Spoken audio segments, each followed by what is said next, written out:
Over the last year, I learned a lot about podcasting, and through a lot of trial and tribulation, I was able to grow our Ignite Visibility University podcast to over 1,000 downloads a month and over 26,000 people who consume the content every single month. So in this video, I'm going to teach you everything that you need to know to grow your podcast to 1,000 downloads a month and beyond. Let's go ahead and dive into it. Before you get started, make sure to click the notification bell and make sure to subscribe so that you can get more videos like this in the future.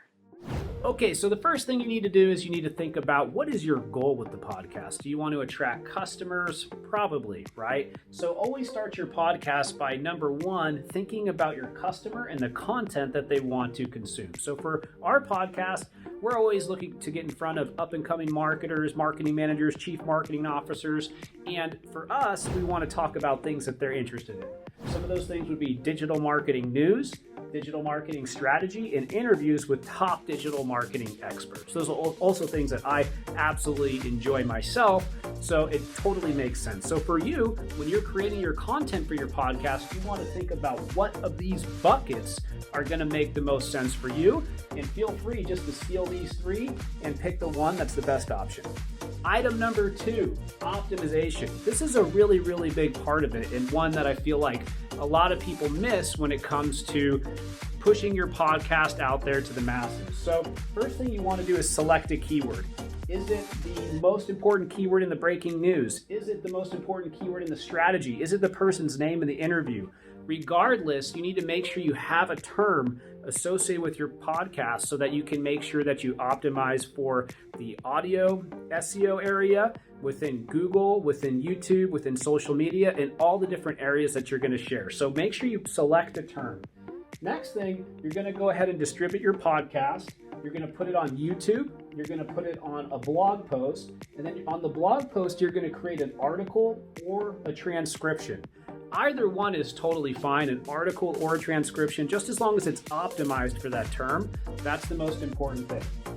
Next, you're going to chop it up into micro clips. So when you record the podcast, a lot of people do it through Zoom. You just need to make sure you have a really great headphones set just to make sure that the audio quality is really good. You can then take those videos and you can chop them up into micro clips. What are those 2 to 3 really big moments that happen in the podcast? And then what is the subject of that micro interview within the podcast so that you can distribute it through social media? Once you have all this, it's up to you.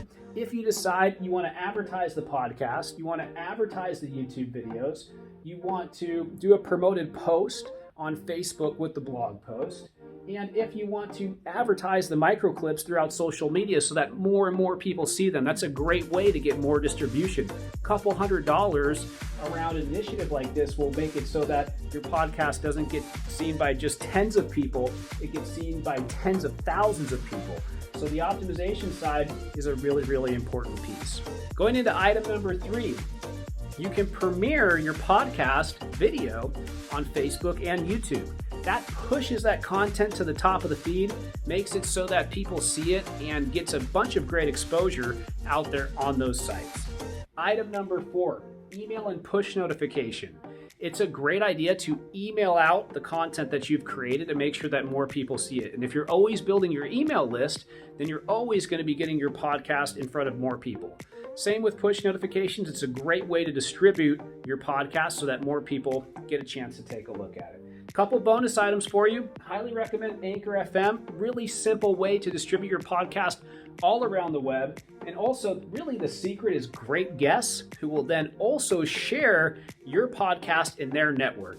If they've got a huge distribution ability and they are on your show and then they do a great job and they share it within their network, that's just going to allow the podcast to snowball more and more over time and for you to get more and more listeners. So for everybody who's watching, that's how I was able to get 1,000 listens, 20,000 views, 1,000 reads, 4,000 social views, and 26,000 people consuming the podcast every single month. It's been a lot of fun. If you like this video, leave a comment below. Can't wait to see you next time. Bye.